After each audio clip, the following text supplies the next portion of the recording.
एक दिन स्वर्गमा पृथ्वी माथि पृथ्वी मुनि भएका हरेक प्राणीले येशूको नाउँमा घुँडा टेक्नु पर्नेछ।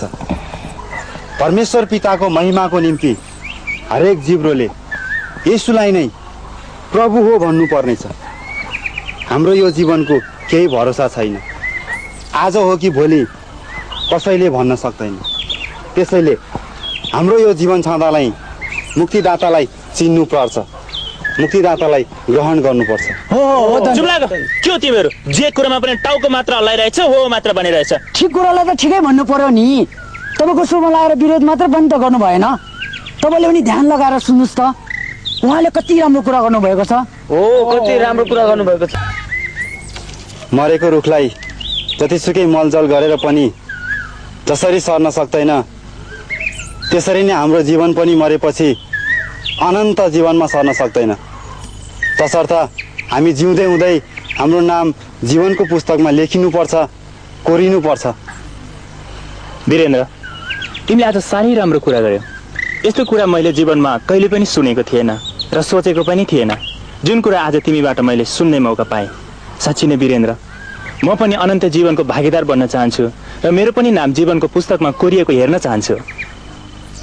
मेरो जीवन पनि नाश भएर गएको म चाहदिनँ र म पनि अनन्त जीवनको भागी बन्न चाहन्छु। म उहाँलाई ग्रहण गर्न पनि चाहन्छु। म पनि अनन्त जीवनको भागी बन्न चाहन्छु। मेरो नाम पनि जीवनको पुस्तकमा कोरिएको म हेर्न चाहन्छु।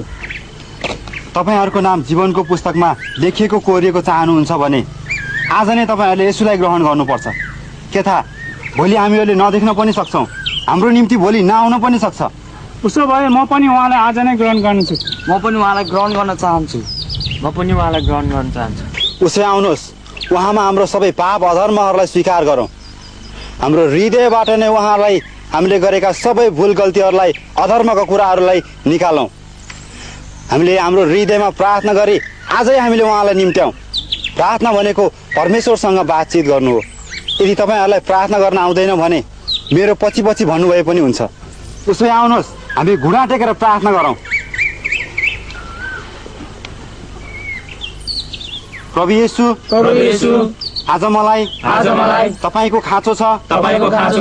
मैले सबै जानी नजानी गरेका पाप अधर्महरूलाई क्षमा गरिदिनुहोस्। मेरो जीवनको ढोका तपाईको निम्ति खोल्दछु। तपाईलाई मेरो प्रभु र मुक्तिदाता भनी ग्रहण गर्दछु।